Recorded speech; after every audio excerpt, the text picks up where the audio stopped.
We have as much right to be at this council as all of you. More, actually, since we were the ones that put the Dragonborn on this path. Were you? Hubris of the Blades truly knows no bounds. Delphine, we're not here to rehearse old grudges. The matter at hand is urgent. Alduin must be stopped. You wouldn't have called this council if you didn't agree. We know a great deal about the situation and the threat that Alduin poses to us all. You need us here if you want this council to succeed.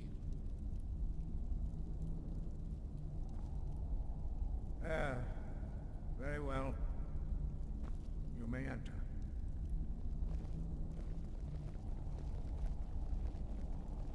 We must make them see the danger, Dragonborn.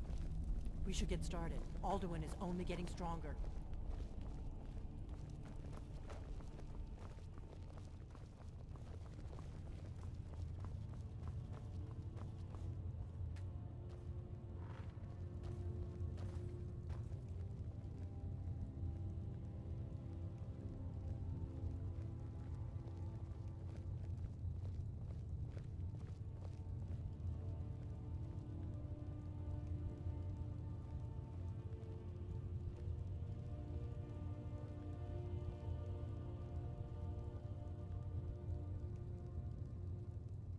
Now that everyone is here, please take your seats so we can begin. I hope that we have all come here in the spirit You of... insult us by bringing her to this negotiation? You're Chief Talos Hunter? That didn't take long. Here, here. I have every right to be at this negotiation. I need to ensure that nothing is agreed to here that violates the terms of the White Gold Concordat. She's part of the Imperial delegation. You can't dictate who I bring to this council. Please, if we have to negotiate the terms of the negotiation, we will never get anywhere. Perhaps this would be a good time to get the Dragonborn's input on this matter. By Izmir's beard. The nerve of those Imperial bastards, eh? To think that I would sit down at the same table with that. Thalmor bitch. Either she walks or I do. I'm glad we agree on this. Very well, Ulfric. Enjoy your petty victory. The Thalmor will treat with whatever government rules Skyrim. We would not think of interfering in your civil war. Ha! Skyrim will never bow to the Thalmor. Unlike your Imperial friends here. You're lucky I respect the Greybeard's council, Galmar. Legate, we represent the Emperor here. Sorry, sir. It won't happen again. Now that that's settled, may we proceed? I have something to say first. Here we go. The only reason I agreed to attend this council was to deal with the Dragon Menace. There's nothing else to talk about. Unless the Empire is finally ready to renounce its unjust claim to rule over the free people of Skyrim. I knew he wouldn't be able to resist. A temporary truce to allow the Dragonborn here to deal with the dragons, nothing more. I consider even talking to the Empire a generous gesture. Are you done? Did you just come here to make speeches, or can we get down to business? Yes, let's get this over with. Are we ready to proceed? Jarl Ulfric, General Tullius, this council is unprecedented. We are gathered here at the Dragonborn's request. I ask that you all respect the spirit of High Hrothgar. Do your best to begin the process of achieving a lasting peace in Skyrim. Who would like to open the negotiations? Yes, let's get down to it. We want control of Markarth. That's our price for agreeing to a truce. So that's why you're here, Ulfric? You dare to insult the Greybeards by using this council to advance your own position? Jarl Elisif. General, this is outrageous. You can't be taking this demand seriously. I thought we were here to discuss a truce. Elisif, I said I'd handle it. Ulfric, you can't seriously expect us to give up Markarth at the negotiating table. hoped to gain in council what you've been unable to take in battle, is that it? I'm sure Jarl Ulfric does not expect something for nothing. Yes, that'd be entirely out of character. Want in return? Wait, General, you don't intend to just hand over Markarth to that traitor? This is how the Empire repays us for our loyalty? Enough! First, let's be clear. This council wasn't my idea. I think it's a waste of time. You are a traitor to the Empire, and deserve a traitor's death. But I at least will negotiate in good faith. Since we're all here at your request, I'd like to hear what you think Markarth is worth.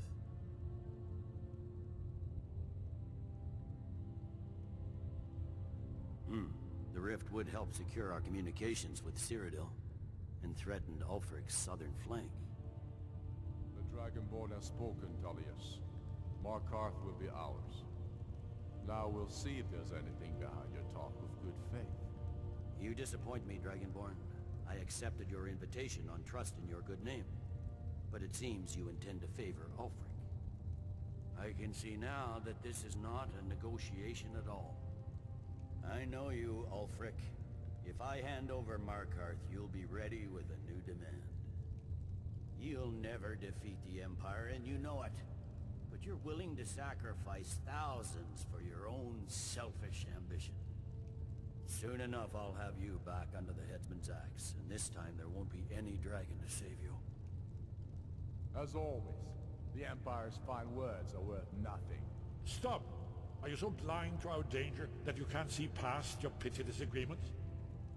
Here you sit arguing about nothing, while the fate of the land hangs in the balance. Is he with you, Delphine? If so, I advise you to tell him to watch his tongue. He is with me. And I advise you both to listen to what he has to say before you do anything rash. Don't you understand the danger? Don't you understand what the return of the dragons means? Alduin has returned, the World Eater. Even now he devours the souls of your fallen comrades. He grows more powerful with every soldier slain in your pointless war. Can you not put aside your hatred for even one moment in the face of this mortal danger? I don't know about the end of the world, but this dragon situation has gotten out of hand. If this truce will help the Dragonborn here put an end to that menace, we both gain. Remember that, Ulfric. Now, back to the matter at hand. You know as well as I do that we can't hand over Markarth on these terms. Shores, bones, where will these demands end? Let's hear it. We want compensation for the massacre at Karthwasten. You slaughtered the very people you claim to be fighting for. True sons of Skyrim would never do such things. Damned Imperial lies. My men would never stoop to such methods, even in retaliation for your butchery at... All the blood spilled in this war is on your head. So, Dragonborn, what do you say?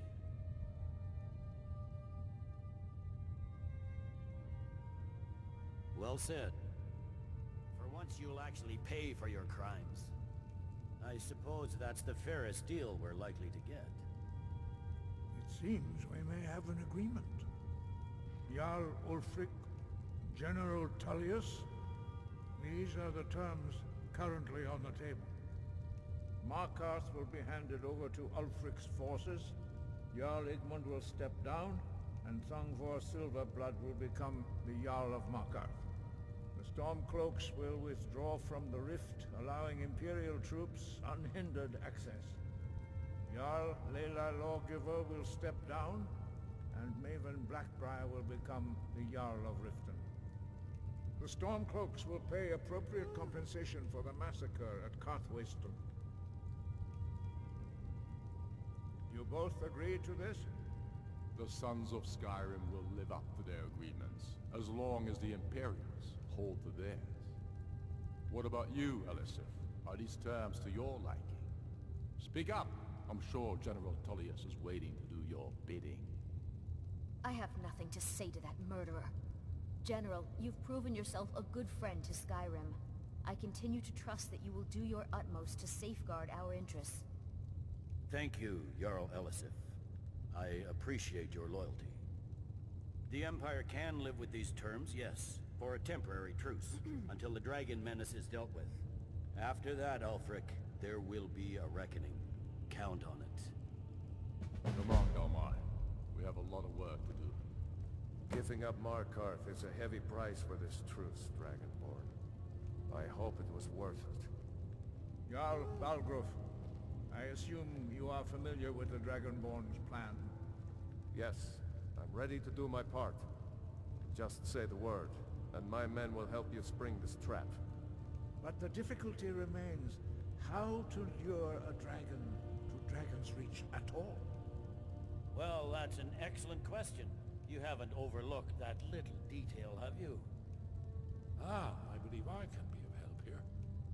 I anticipated the problem. While you were arranging this meeting, I was busy in the library of Skyhaven Temple, an unguessed trove of lost lore.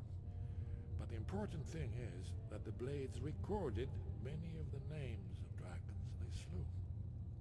Cross-referencing this with Delphine's map of dragon burial sites, I believe I've identified one of the dragons that Alduin has raised up. Don't you see? The names of dragons are always 3 words of power, shouts. By calling the dragon with a voice, he will hear you wherever he might be. He's not compelled to, but dragons are prideful by nature and loath to refuse a challenge. Your voice in particular is likely to intrigue this dragon after your victory over Alduin. I think it's very likely that he will be unable to resist investigating your call. Ah, indeed. I'm no master of the voice, like these worthy gentlemen, but it is written here in this scroll. Oda Ving, winged snow hunter, as I read it.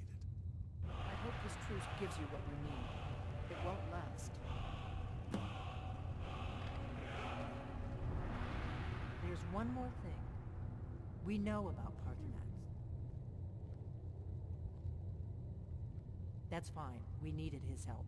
Now we don't. And it's long past time for him to pay for his crimes. And he's not just any dragon. He was the right hand of Alduin. He committed atrocities so infamous they are still remembered thousands of years later. He needs to die.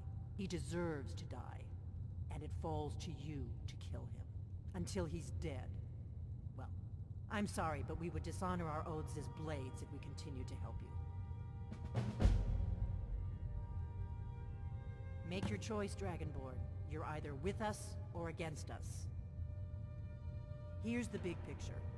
He helped Alduin enslave our ancestors. He may have betrayed Alduin in the end, but that makes him worse, not better. We can't afford to give Parthenax the opportunity to betray us in turn and return to his old master. If they had their way, you do nothing but sit up on their mountain with them and talk to the sky or whatever it is they do. The Greybeards are so afraid of power that they won't use it. Think about it. Have they tried to stop the Civil War or done anything about Alduin? No. And they're afraid of you. Of your power. Trust me, there is no need to be afraid. Think of Tiber Septim. Do you think he'd have founded the Empire if he'd listened to the Greybeards?